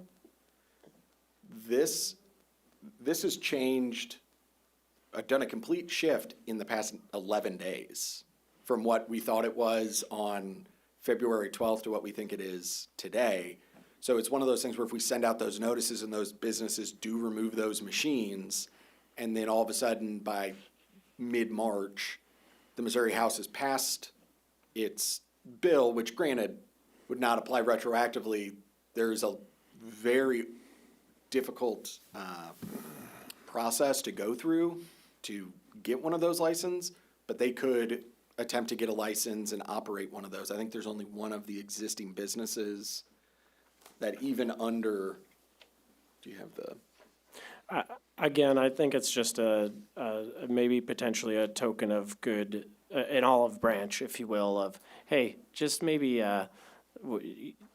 just something to be aware of is what I'm getting at, is all, and I'm not saying we should make them aware of and say, hey, close up shop. I'm just saying, at the very least, it seems to make sense to me to say, hey, you should be aware of what's happening outside here in Missouri. Yeah, so under the proposed bill that's making its way through, 3 of your establishments could be just in violation of that. The bill says that they can have up to 10 machines, but says local governments can limit it to 5 or fewer than 5. And so there's 3 with 5 in them already. So, and then my big question then is, it sounds like at this point, we don't need to ban them, we don't need to do anything because the state's taking care of that for us? Yes, and again, your code already bans gambling. And since this is no So- longer a question of a gray area, Yeah, so actually, these machines, the legal term I've seen thrown about, or them referred to as, is gray machines, because of that kind of nebulous gray area. But I think most attorneys, when we read that City of Moberly case, and the fact that it explicitly deals with a slot machine-like device that told you whether or not you won or lost before you put your money in, which these, they tell you whether or not you won or lost after you put your money in. You have to put your money in first. But, and then that was declared gambling 113 years ago. That was kind of, once I saw that case and then read it, I was like, oh, this is, we don't have to do anything because they are prohibited. okay, so essentially we, at this point, we're not, our postponement, Yeah, and even in talking with Andrea, based on these decisions, that ordinance will not come back to the council. It is going to have this memo attached to it and say, see memo, because we don't even have the authority to pass it if you wanted to or discuss it, so. Let me ask you a question then, Patrick.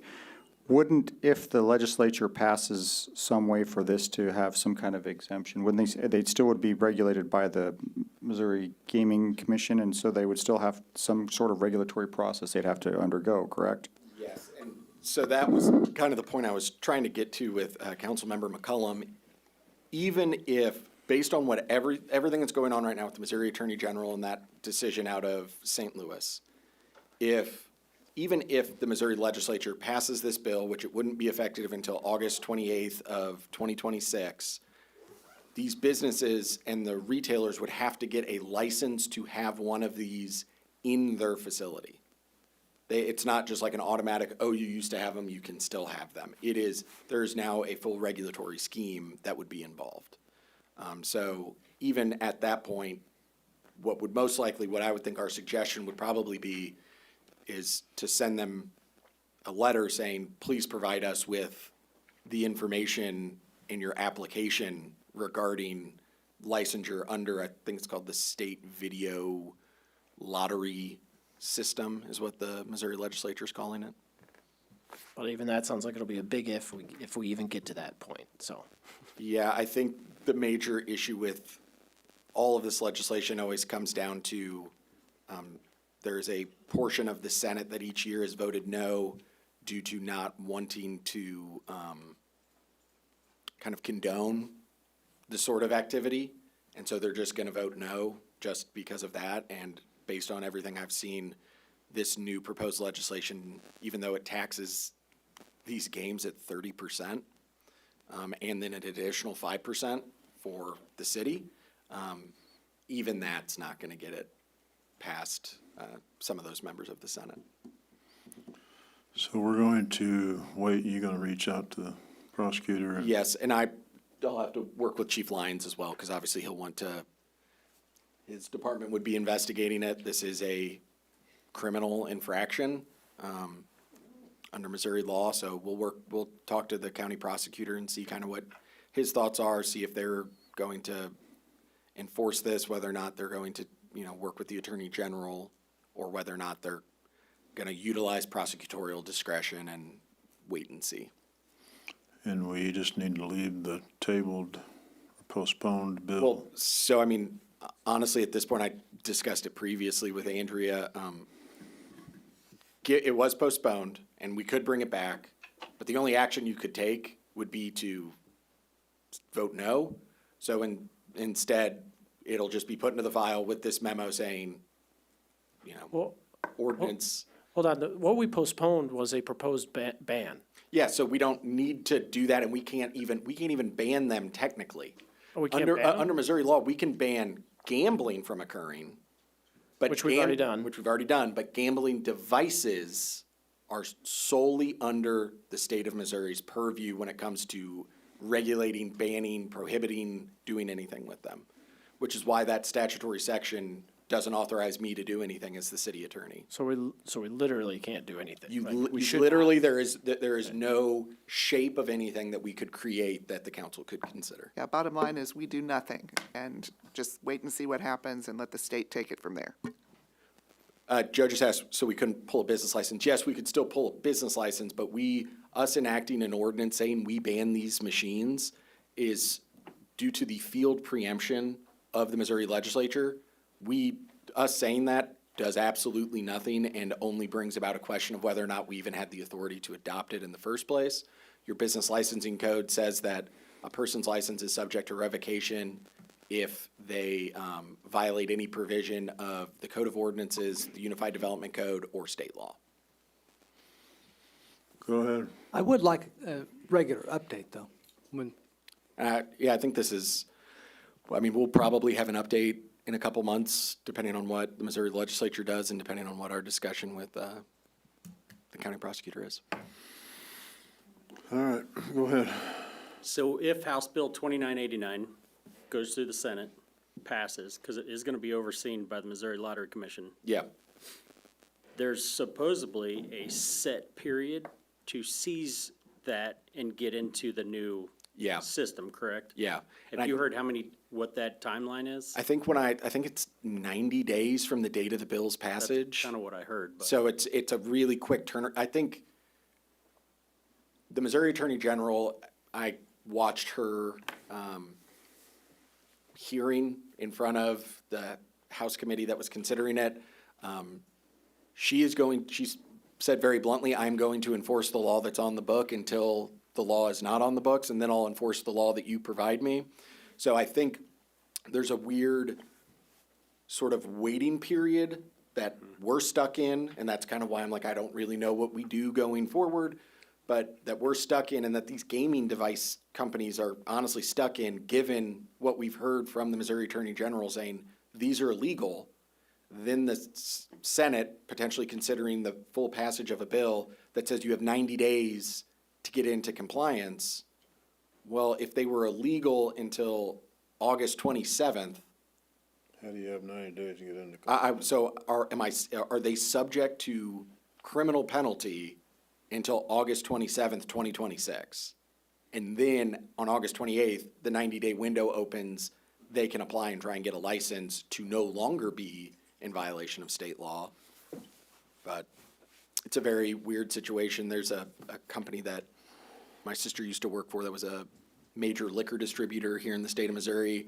They were founded the day after Prohibition ended, and the joke was always, don't ask us what we were doing the day before Prohibition ended. All right, everybody good? yeah. Item 4, utility rates.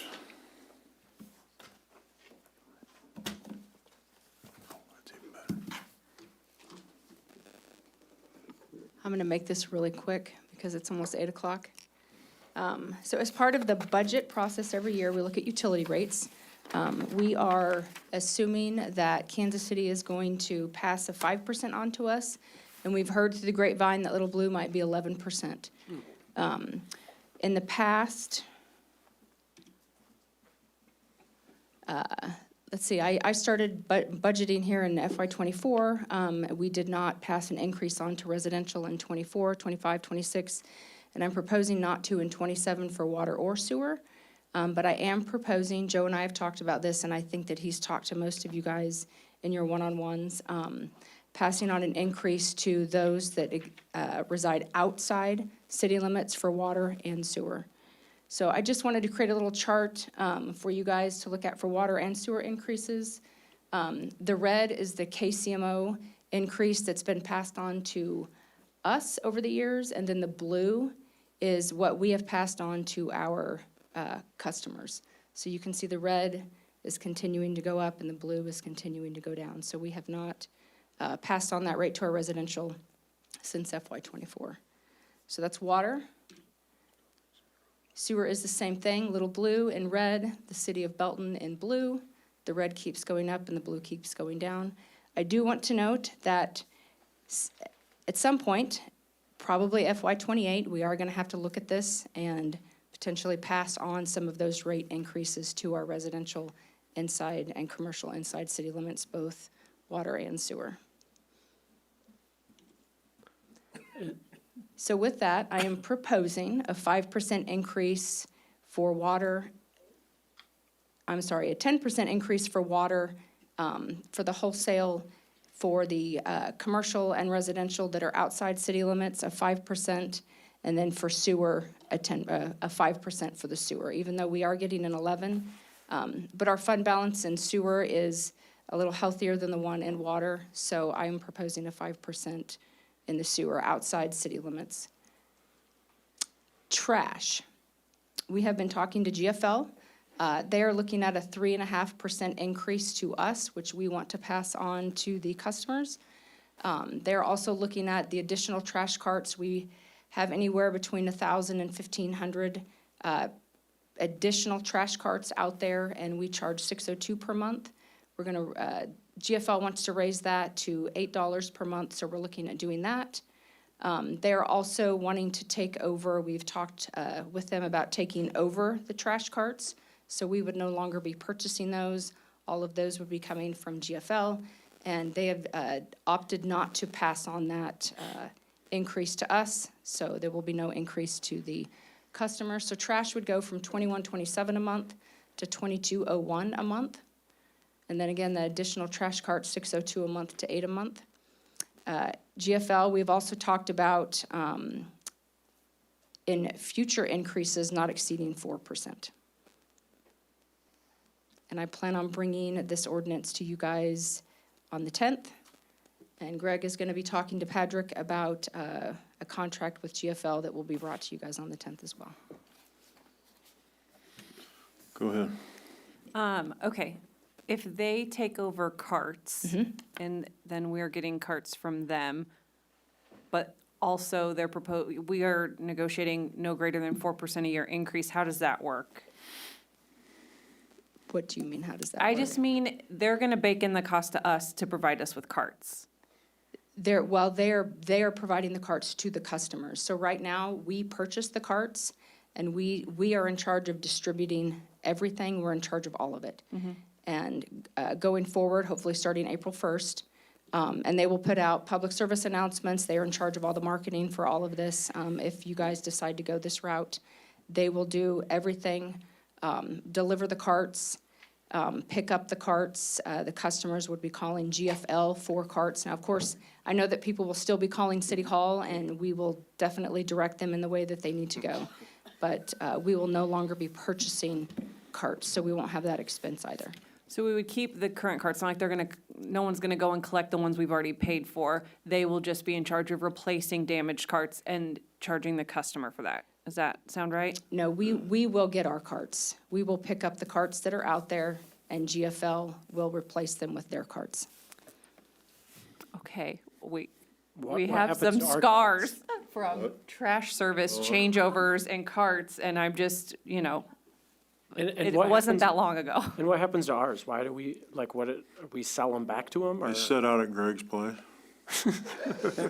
No, they're actually gonna take the carts. They're gonna take our old carts. Our old carts are at the end of their life. Most of the carts that we bought are 5-year carts. We're on year 6 of the carts. And so they're not gonna last much longer. So they will take the carts and recycle them. That's what they told us. They're not. We actually have 7 carts, full carts sitting in the lot right now that are good to go out to a new homeowner. 7. Mr. Mayor. Go ahead. Essentially what they're doing is what they're getting out of this is the 3.5% raise this year. The original proposal was that we would, if they took over carts, it'd be $250 a month per user for the carts. So we said, well, we'll just keep it for now. We'll figure out a way to get another year out of this. And they said, well, well, if you will come with us and you'll extend our deal for another couple of years, we'll just bake that in and keep it. And as part of that, we said, well, we gotta make sure we have a cap for how much you could charge us going up year over year, which is what the 4% would be. Our current contract calls for that, for them to have the ability to raise rates based on the trash CPI, which for this year is 5%. And so we're actually getting a little bit less than what they have the ability to charge us for as part of this negotiation, and we're getting the carts. And in return, we're gonna get this cap on how much they could go up year over year, and they're gonna take carts. But what they get out of it is another couple of years on the end of the contract, and us not going out for bid. So that's kind of that's the way how we're trying to weight this, essentially. This may be a stretch, but what would keep them from becoming, cart empires? Like, what I mean by that is, charging an exuberant amount for the cart. The cart's built into, they're not charging anything. Not We're charging still doing the billing, and they're not and so once they set the right rate with us, we're passing along that cost to the customers, right? So they can't just add a cart fee. It's baked into the all they can add is the 3.5% this year, and then in future years, the most they could go up is 4% year over year. Is their cap. If I need 3 new carts a year, because That's what the other cost is going up to $8 The per $8 a cart per.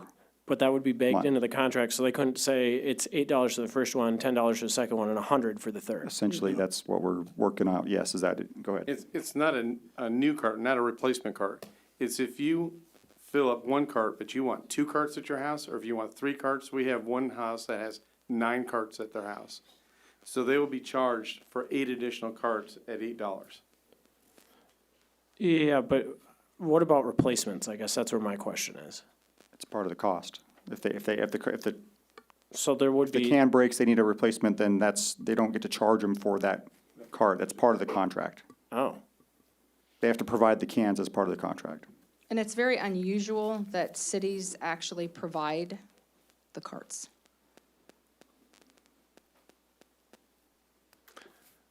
Anybody else? Anybody else on trash? Because I have a question on water. So what if, like, the first year with these new carts, they don't have to replace any? And then the second year, they don't have to replace any? But yet the third year, now they're having to start replace, depending on how many they have to replace each year, can that be factored into the percent of 3 or less? 4% or less. Or 4% or less? Yeah. That will be, yeah. Yep. So if they're not replacing, if everybody's like taking care of their carts and they're not having to replace them for, maybe they're not replacing that many in the 5-year period. Well, one of the reasons Well- we're so gung-ho on trying to get the cart part baked into this is because we're seeing them starting to fail at a much higher rate Right. because they're end of life, and they're all gonna start failing essentially at the same time. We bought most of our carts at the same time, gave them all out, added that I was just saying Charge on the in that bill. 4% increase each year, that they could raise it if we don't use any carts, like the first year, don't have to replace any, on a percentage of how many carts you have to replace per year, reduce that from the 4% down to the whatever it is. If they're not having to replace them.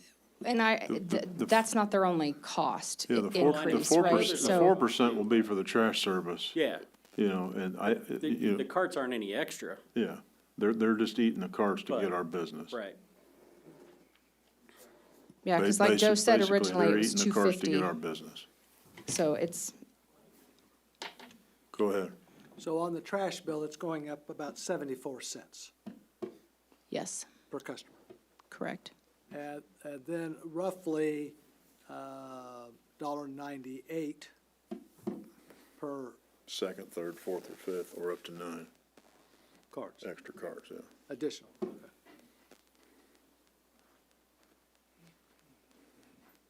And I would say about 25% of our customers have additional trash carts. That's amazing. I just see people putting them on top and it flowing all over the place. I think a lot of the folks that have the extra cart, not just one extra cart, I mean, in some households, you have a lot of trash, you might need an extra cart, maybe a third one, but if you've got more than 3, most of those are they're using it for commercial use essentially, so, and they just would build that into their business. Yeah, model. in-home business or something, catering business or something. Go ahead. Are they gonna be the same size? 96. The containers? Yes. Do you still have the ability to buy the little green tags for extra bags? So you get those from us? Yeah, I do. Yep. Yeah, okay. Yes. But we can still get those? Yes. Okay. Go ahead. Most of our water is gonna be the wholesale, right? Outside of city, I mean, That's correct. like, we don't have a lot of There are very residents few. that Very are. few. There are very few. Okay. Anybody else? Anything else? And I just want to add, I know 10% seems high on that water, but we haven't raised the water rates for wholesale or outside our city limits for a couple of years either. So if you were to take a 3% per year for 3 years, that's, we're in the ballpark. We're not being exorbitant. You done? No, I'm done. You sure? I Speak could now go or down a ever hold your rabbit hole, peace. but I won't. Go ahead. Can you email this out Yes. to council? Thank you. I sure can. Anybody else? So if you are all okay with this, I'm going to I've already got the ordinance to Andrea. So if I need to change anything, please I'm good. let You me know. guys good? Everybody good? Good. We'll find out at a vote. Yep.